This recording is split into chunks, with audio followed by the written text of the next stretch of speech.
I never thought about common opponents, but I kind of feel like all the 170 guys are like big, strong wrestler guys, right? I mean, uh, fuck, I don't know.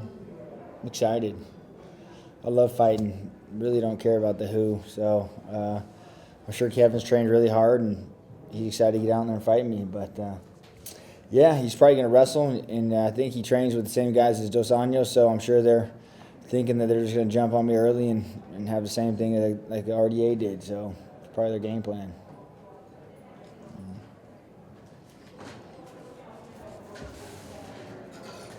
I think it was only like 3 years ago you were maybe hinting at dropping down to 145.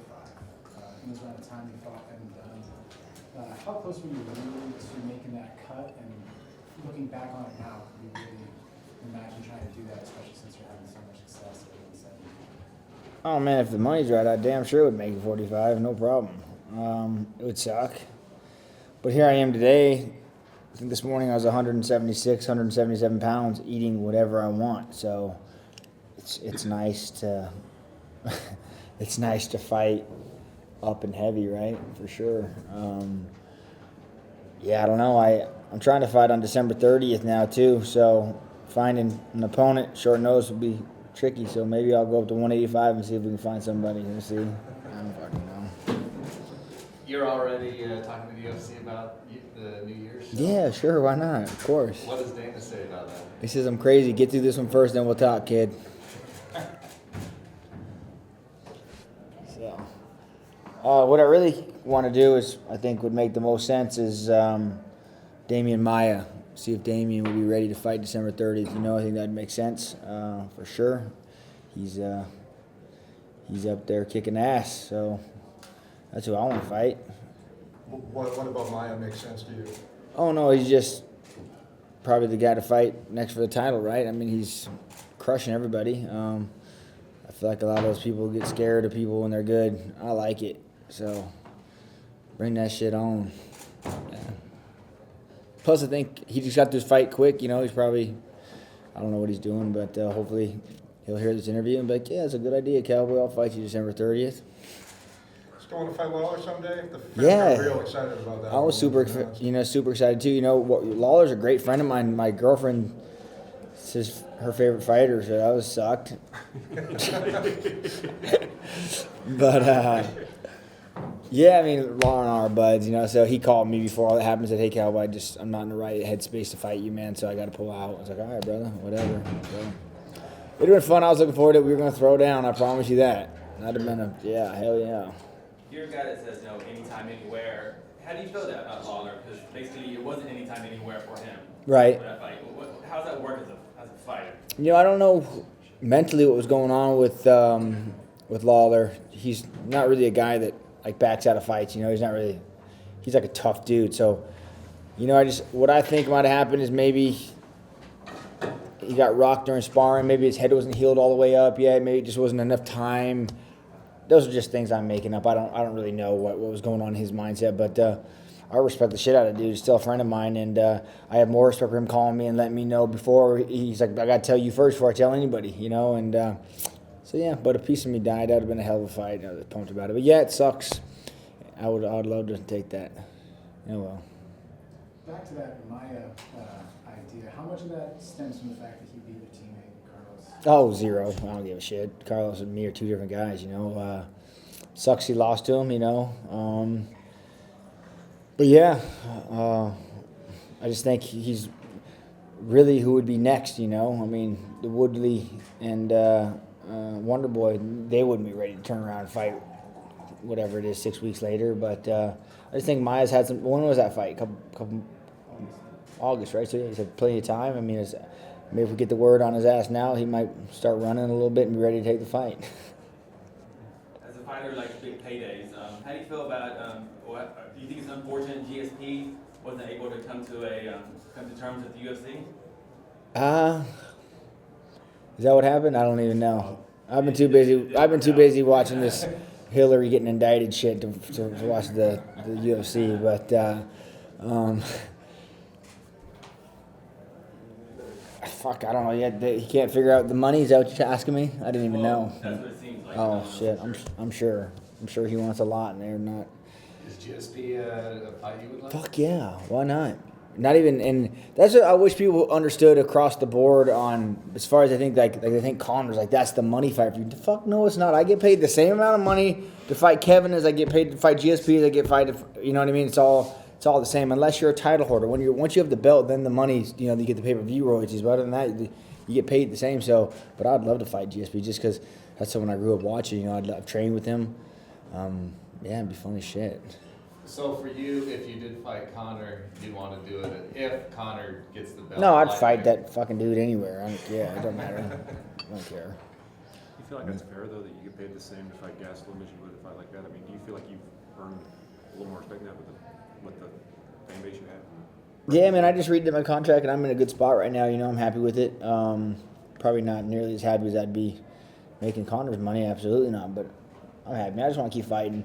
It's a fine line. I'm a guy that likes to fight, 5-6 times a year. So if I ask for too much money, they're gonna be like, well, we pay you too much. We can't let you jump in a fight on 4 weeks' notice. We have to promote it with the money. So with the money that I'm at, I think I can still grab those short notice fights and keep rocking. I love them, man. Those are my favorite ones. There's no time to think about it. Just get it and go. So yeah. How do you feel, Don, about Conor getting the title shot at 155? A lot of people thought that Habib deserved it more, Tony Ferguson deserved it more, maybe even a guy like you, you've done a lot at 155 as well. What do you think about him getting the shot there? He sells tickets, man.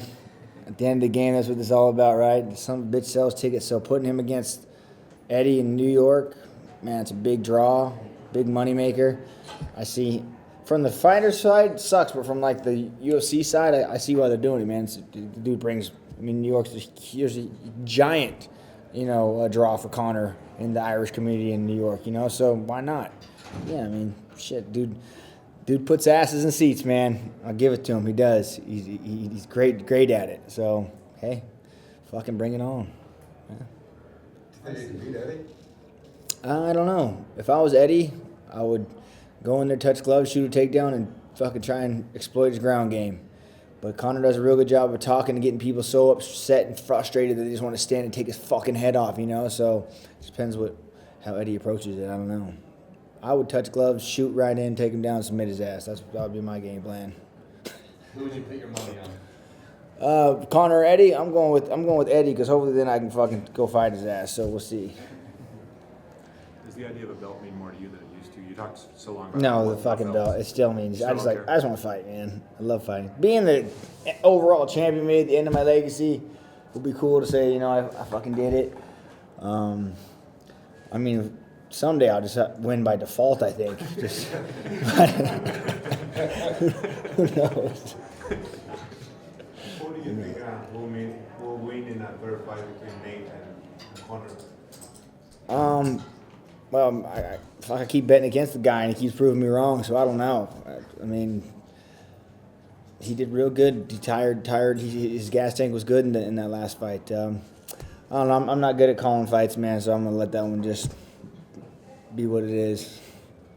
I don't know. How Terrible far at do you think you're from welterweight title shot? I know you said you wanted to go back to 155 and maybe fight Alvarez because you already beat him, but you're not that far off from 170, right? No, that's what I think the Demian Maia fight. If that happens, I'd be the next step in line towards the title fight for sure. So kind of why I'm interested in the fight.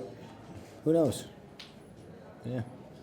Behind the scene, how has your business relationship changed with the UFC, the new owners? Do you talk, is Dana the person you talk to, is it now the new owners?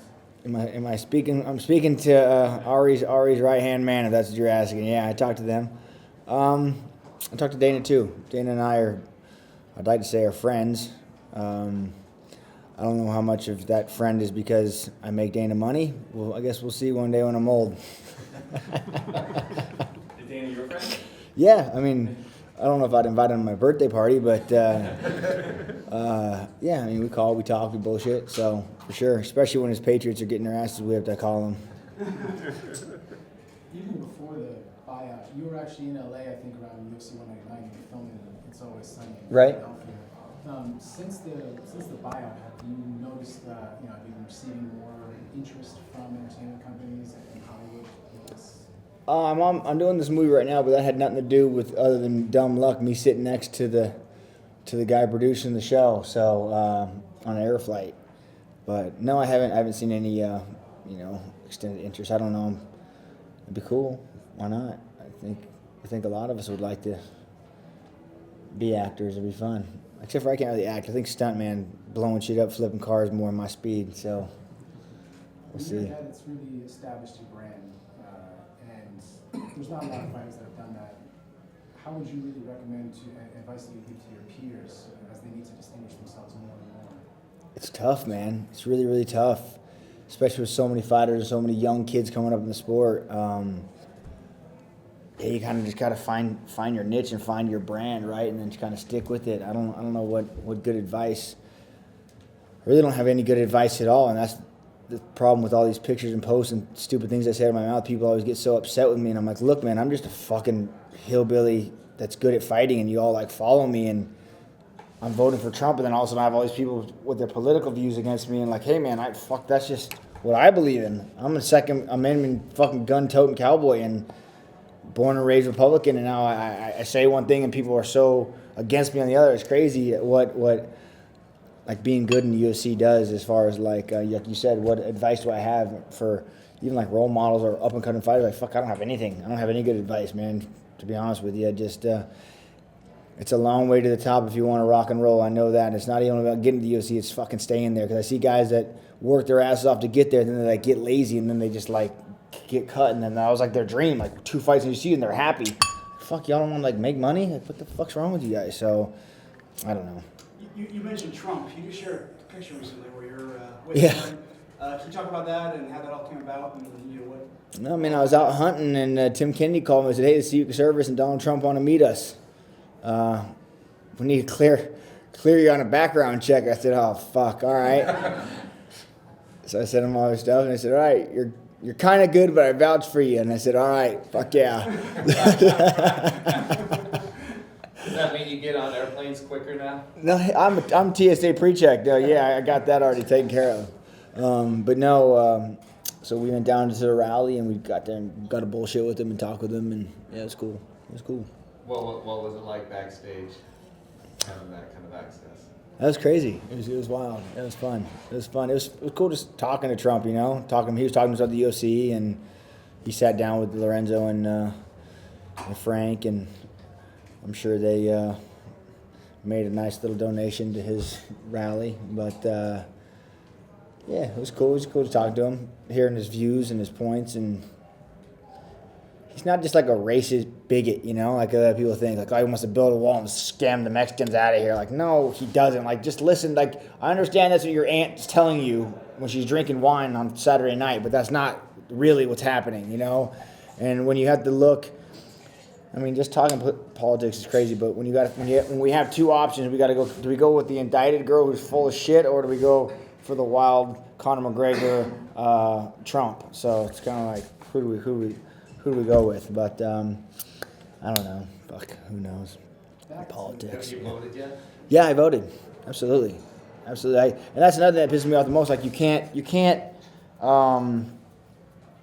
have a voice if you don't vote and you don't make it. You know, you can't just sit on the sidelines and fucking give your opinion and talk shit, and not be active in your community. Like, if you really think that Hillary is the way to go, or if you think Trump is the way to go, or if you're a liberal, you know, be heard. Go vote. You know, vote for your congressmen and for your senators, and vote to legalize marijuana, like, or don't. You know, but don't just fucking sit at home like, oh, you fucking smoke pot, that's fucking wrong, or oh, Trump wants to build a wall, like, it's so stupid. So, if for all those people out there listening, like, go vote. Our generation is who we need the most. Like, I bet you, how many 18-year-olds you think are voting? Probably fucking 10,000 maybe across the world. You know, and I just think across the U.S. the world. I wish they would teach politics in school more and get kids more involved, because it's our generation that needs to take on the new world, man, and be. So, I don't fucking know. I voted Trump. That's what I did. And I voted for fucking pot, because I hope they legalize it in New Mexico. Did you, after meeting him, did you have a different view on him then. No, he was just as wild as I thought he would, you know. I really, really want to check out his toupee. So that was like mainly what I was creeping on. So, Is it a toupee? oh, of course, yeah. So, no, I didn't give a head rub, you know. But, you know, he's really, if you sit and listen to his points, he's good. You know, he's trying to bring money to the middle class, which is most of the guys that are fighting the UFC and most of the guys that support the UFC, the middle class, working class. You know, he's trying to bring the tax bracket down to 15% for those guys. I mean, there's a lot of like solid points he's talking about, and yeah, he said some outlandish things about building the wall, and I mean, but I don't know. This is like turning into a political rally right here, right? But not about politics in particular, but when did you become this passionate? When you were 18, were you this passionate? Oh yeah, for sure. You know, probably from like 21, 25, I didn't really vote. But just like, it just makes me more and more upset when I see people like voicing their opinion and they don't do anything about it. You know, especially like the marijuana thing. That's something that's huge. Like from Colorado, you know, we're now legalized marijuana. New Mexico is on the ballot getting it done, and it's like you have all these people that want to talk shit and not be a part of it, but then they don't have any, you know, active in their community at all. They just want to sit back on their couch and bitch. But like, you're not even a registered voter. Like, what the fuck are you talking about? Like, how are you going to make a difference if? So I don't know why I'm passionate about it all of a sudden. I just think people need to. If you're gonna say something, you need to make a difference. So just like I'm fucking pro-union, man. I'll sit right here and say it now. I'm fucking 1,000%. I'll be the guy. I'm not scared. I'll sit here and say we need a fighters union, 1,000 million%, especially with the new owners coming in. And I think now's the time. And I think not just because pay. There's so much more, like health insurance and retirement. And I mean, a buddy of mine, he works in Las Vegas and he runs a bulldozer. If it wasn't for the union, he'd be making like $9 an hour, you know, but because of the union and all, because of so much that goes involved, he has a health plan, he has, you know, it's like a real job, you know what I mean? And we're one of the only sports teams that do not have a union, and we have no direction. We have no one to stand up for the fighters' rights. If something bad were to happen to someone, no one backs him. It's just him alone, and then just kind of gets washed out. So we need people to stand up and fight for it, man. And I'll gladly put my head on the chopping block and say I'll be the front face of this motherfucker. So why do you feel so strongly that you want to be the guy? No, I'm not necessarily just me, but I'm not afraid. I'm not scared to put my neck on the line and say like, oh man, they're gonna cut me. Oh, you want to be in the fighters union? Take a seat. You know, like I've paid my way, man. I've earned the right to sit here and speak. You know, and I think there's a lot of people that are scared and not willing to step up and do it. And it just takes. It's gonna take a couple of us, you know, and it needs to be done. Has anyone from any of the people that are trying to the seven different things that are trying to do it? Sure, absolutely. Yeah, of course they have. as a branding I just have to pick the rightest wrong now is all. We'll see. Is it bad there are different groups doing it? Because I mean that's kind of dissension right there. A union is opposite of what. Correct. Yeah, it needs to. Yeah, it is weird. It's funny to me, but we need to sit down and figure it out. And I've spoken on the phone with a couple of them, and I tell them, man, I need to hear the logistics of what you guys are. What are you trying to approach? What's your mission? What's, you know? And a lot of them are like, all right, we'll get back to you. Can we set up a meeting? Can we set up a call? And so we'll see. I got a couple set up, and just want to know what their point of view and how they want to attack the whole situation. You know, because I don't know. There's a lot of things I don't know, and there's a lot of things that I think as a fighter I can say, hey man, we need this, and we need someone to look at this. What is your guys' outlook on this part of it? I mean, so I don't know how they work. Speaking of fighters' rights, Fabrizio Verdun recently spoke out about Reebok. He lost his job at Fox Deportes. It seems like because of it. Oh, I didn't. What's your thoughts on Reebok? I mean, he was complaining that he lost a significant amount of money. Went from $150,000 to $200,000 in sponsorships down to he's making $5,000. Right. Has that affected your life that much? Yeah, I mean, thank God I'm with the management company I'm with, and the sponsors I have. They stuck with me through the. But that's just me. That has nothing to do with all the other people, you know. So you know, like Budweiser, they and Bad Boy Buggies and Realtree, they all stick with me, you know, through the thick of it. They'd love for me to wear my shorts, but yeah, I mean, I'm sure it hurts a lot of people, man, definitely. But on the flip side of it, there's a lot of people that never got sponsors, man, and so for them to at least get something is better than nothing. Right. So it's, you know, it's how do you look at it? You mentioned your management. You and Misha Tate will be joining Yep. us soon. Same management team. Same management team. Did that have anything to do with you both getting on the 205 card? Did one of you maybe they wanted one? You said, all right, if you get one, you both. No, I don't think so. I think it just dumb luck happened. It worked out. Yeah, we fought together sometimes, but it's cool. It works good for our management team. They get a double up, right? Double dip on that fight. Yeah.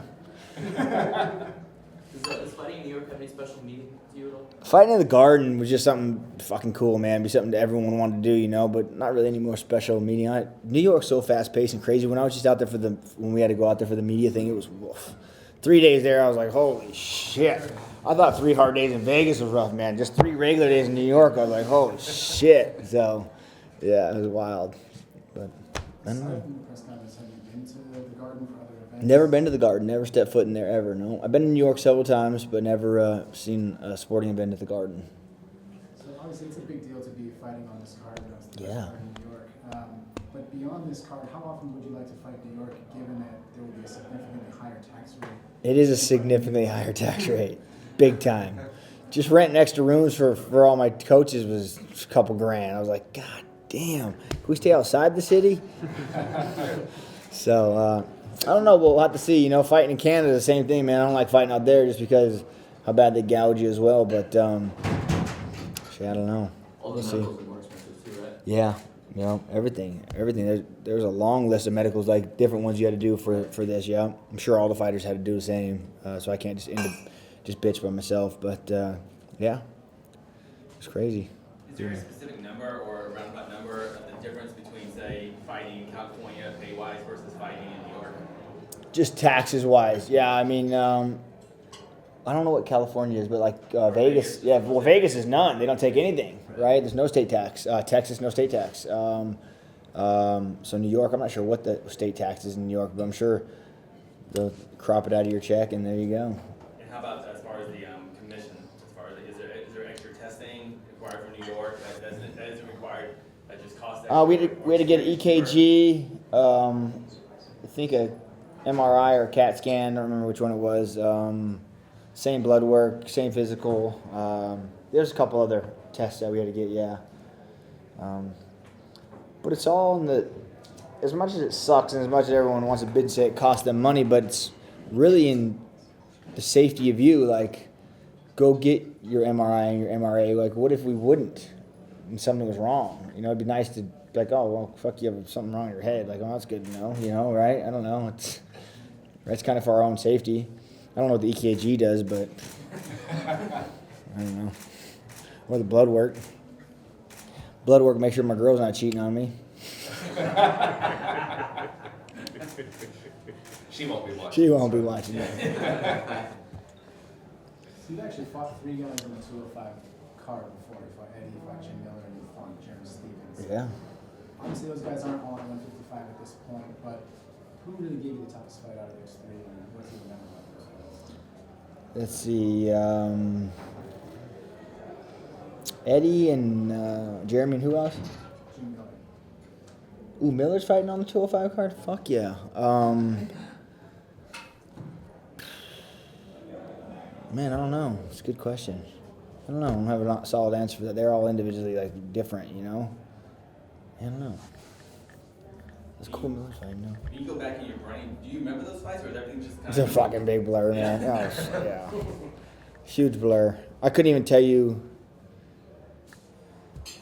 Yeah, I probably couldn't even tell you in order how the fights went. My last like 5 fights, I couldn't even. Like I know I fought Rick Story and the Canadian before that, but like fuck, I don't even remember, man. Yeah, I have no clue.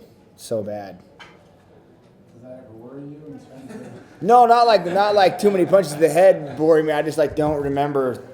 Like I remember the names of the guys I fought, but I just don't remember like the sequential order or the dates that I fought them on. It's crazy. It's like I don't know how the other fighters work, but like in my brain right now, November 12th is like the only day that makes any difference. And once that's gone, it's like, what? Fuck, it's out of there. It's gone, you know. And then it doesn't ever come back in. But it's weird. I don't know. Would you say fighters are like ex-girlfriends once they're gone? It's gone. It's gone. Yeah. Fucking out of here. Fuck out of here. Hell yeah. For sure.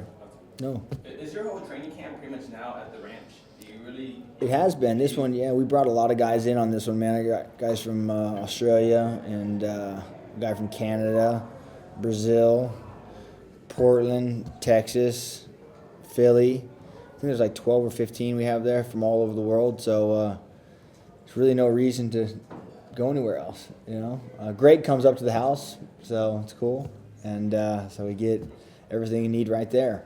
Plus, I can train whenever we want. There's not like a scheduled time. We can go do whatever we want. So I can go fuck off, go hunting, and then we just come back and everyone trains. Works out. I saw you did lots of construction around there. What have you built around there, like recently, around like on your range? Like, I saw like new dorms, or I'm not even sure. Yeah, we're building a doomsday bunker, me and Kennedy. When Hillary gets elected.